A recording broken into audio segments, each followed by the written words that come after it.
ગણેશાય નમઃ. ચૈત્ર મહિનામાં અમાવસ્યાની આપણે વાર્તા સાંભળીશું. તેના પહેલાં આપણે હિન્દુ ધર્મમાં ચૈત્ર અમાવસ્યાનું વિશેષ મહત્ત્વ શું છે તે જાણીએ.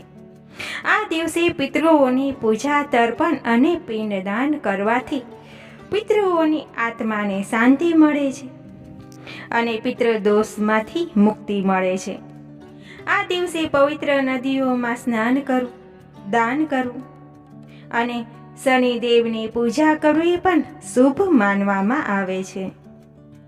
પૂર્વજોની પૂજા પણ કરવી, તે કેવી રીતે કરવી તે પણ જાણી લઈએ. ચૈત્ર અમાવસ્યા પૂર્વજોને સમર્પિત છે. આ દિવસે પિતૃઓને તર્પણ, પિંડદાન અને શ્રાદ્ધ કરવાથી તેમની આત્માને શાંતિ મળે છે અને પિતૃદોષમાંથી મુક્તિ મળે છે. અમાવસ્યાના દિવસે પવિત્ર નદીઓમાં સ્નાન કરવાનું પણ મહત્વ છે. અમાવસ્યાના દિવસે પવિત્ર નદીમાં સ્નાન કરવું ખૂબ જ શુભ માનવામાં આવે છે.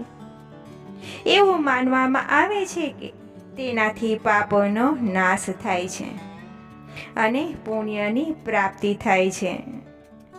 અને આ અમાસના જે ચૈત્ર મહિનાની અમાસ આવે છે ને, દાન અને યોગ્યતાનું પણ મહત્વ છે. ચૈત્ર અમાવસ્યાના દિવસે દાન કરવાથી અનંત પુણ્યની પ્રાપ્તિ થાય છે. આ દિવસે કાળા તલ, સરસવનું તલ, અડદની દાળ વગેરેનું દાન કરવું અને ગરીબોને અન્ન અને વસ્ત્રનું દાન કરવું શુભ માનવામાં આવે છે. ચૈત્ર અમાવસ્યાની વાર્તા, જેને ચૈત્ર અમાવસ્યા વ્રત કથા તરીકે પણ ઓળખવામાં આવે છે, તે એક પ્રાચીન ભારતીય વાર્તા છે જે ધર્મ, બલિદાન અને શ્રદ્ધાનું મહત્વ દર્શાવે છે. આ વાર્તા એક રાજા અને રાણી વિશે છે જેઓ ખૂબ જ ધાર્મિક હતા અને અમાવસ્યાનું વ્રત રાખતા હતા. તો ચાલો તેની દંત કથા પણ આપણે સાંભળીએ. એક શહેરમાં એક રાજા હતા. રાજાની રાણી ખૂબ જ ધાર્મિક વિચાર ધરાવતી હતી. રાજમહેલની બરાબર સામે એક સાહુકારની હવેલી હતી. રાણી અને સાહુકારની પત્ની વચ્ચે ગાઢ મિત્રતા હતી. પછી એક દિવસ હવેલીમાંથી સાહુકારની પત્નીનો રડવાનો અવાજ આવ્યો. આના ઉપર રાણીએ તેને કારણ પૂછ્યું. ત્યારે રાજાએ કહ્યું કે સાહુકારનો પુત્ર મૃત્યુ પામ્યો છે.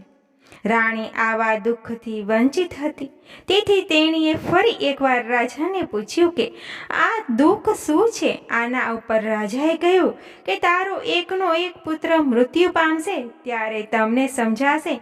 આ સાંભળીને રાણી તરત જ પુત્રને નીચે ફેંકી દીધો, પરંતુ ભગવાનની કૃપાથી કાંઈ જ ન થયું. રાણીએ ફરી પૂછ્યું કે દુઃખ શું છે. રાજાએ કહ્યું કે જ્યારે પડોશી રાજ્યમાં યુદ્ધ થશે અને હું એકલો થઈ જઈશ ત્યારે મારા મૃત્યુના સમાચાર સાંભળીને તમે દુઃખી થશો. પરંતુ રાણીએ અમાવસ્યાનું વ્રત રાખ્યું, તેથી રાજા યુદ્ધ જીતીને પાછા ફર્યા. રાણીએ ફરી પ્રશ્ન પૂછ્યો. રાજાએ કહ્યું કે જ્યારે આપણે ગંગામાં સ્નાન કરવા જઈશું ત્યારે હું ગંગા નદીમાં ડૂબી જઈશ, પછી તમને દુઃખની ખબર પડશે. ભગવાન શિવ અને માતા પાર્વતીએ કૈલાસ પર્વત ઉપરથી બેસીને બધું જ જોયું. ભગવાન શિવે માતા પાર્વતીને પ્રસન્ન આત્માના દર્શન કરવા કહ્યું. ત્યારે ભગવાન શિવ અને માતા પાર્વતીએ બકરીનું રૂપ ધારણ કર્યું અને એક વાવ પાસે ઘાસ ચરાવવા લાગ્યા.